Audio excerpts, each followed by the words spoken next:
अपनी आशा को बेतुपात के साथ में मनोहर करना चाहिए। सिंह जब दहाड़ता है तो उसके मन में सिर्फ एक ही आकांक्षा होती है कि आज मुझे भरपेट भोजन प्राप्त होगा।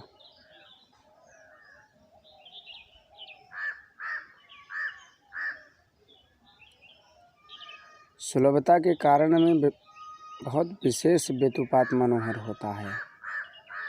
मनोहर की तितिक्षा अवस्था में यदि हम सन्निपात को दृष्टिगोचर करते हैं तो अनुपात का विषय विषयत्व प्रमाण स्वरूप बन जाता है।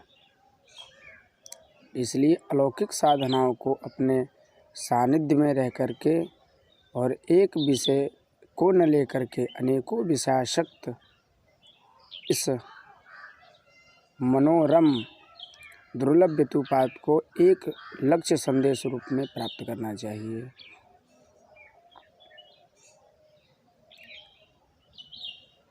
जीवन का भी लक्ष्य सर्वार्थ सिद्धियों का प्रतिरोधक होता है, जीवन की आकांक्षाओं का प्रतिरोधक होता है। जीवन में महत्वपूर्ण आकांक्षाओं की वशीकरण अवस्था को एक अनुगात एवं स्थिर नामक शब्द की प्रतिमा का शोभित जो वर्णन निमित्त है उसका एक स्फुटित वर्णन होता है। यदि आप प्रभाषक क्षेत्र में जाएंगे, अनुगात क्षेत्र में जाएंगे, दुर्लभ यतिवृंद क्षेत्र में जाएंगे एवं नन्नुगात क्षेत्र में जाएंगे तो आपको मनोरम स्थिरता एवं प्रयत्नशील महाद्भुज का उद्गम जो महद है वो त्रिविध स्वरूप में परिवर्तित होता है। संख्यायाम संख्यको पांगा, संख्य शास्त्र में पांग विधि का विस्तार पूर्वक वर्णन है, क्योंकि सांख्य शास्त्र ये श्री कल्प जो कपिल मुनि हुए हैं ये उनकी अवेद्य रचना है। बहुत सी चीज़ें इसमें है, यदि हम इसका निरंतर अभ्यास करेंगे तो जीवन की शक्ति में अद्भुत और उद्घोष उपस्थित हो सकता है। हम अपने जीवन को कृतार्थमंद स्वरूप में प्रकटित कर सकते हैं। अचल विचल है परम सुख, मन रम कह, अति पुनीत जागत नहीं, जीवत जीवत कह। पुनीत से पुनीत अवस्थाओं में त्रिविध रूपों का स्वरूप को साध्य मानकर ही परिवर्तित होता है।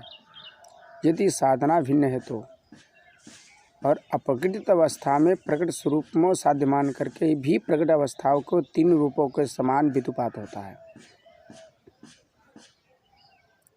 यदि परिणाम स्वरूप यदि देखें तो त्रिविध अहंकारों के रूप में सामर्थ्यवान भी प्रतिज्ञा प्रतीत होते हैं। अगोचर की दृष्टि में देखें तो गोचर भी प्रमाण पत्र के हिसाब से एक मनोरम होता है। ये संक्रियाओं की किला का अन्वेषण है।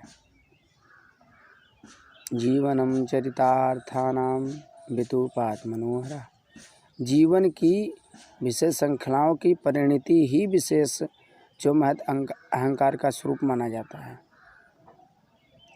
लक्ष्य प्रधान होते ही एक लक्ष्य कारण का विषयभूत कारण होता है, और कारण की निमित्त अवस्था में यदि हम त्रिविध कारणों का कारण यदि हम प्रकट नहीं करते हैं तो वो हमारा महत्व और अहंकार की सत्ता का एक विशेष रूप निमित्त कारण होता है। कारण की विशेषता में सबल एवं असंभव अवस्था में भी हम देख सकते हैं। जिज्ञासन महायोगा, जिज्ञास की अवस्था में भी परिणति होती है,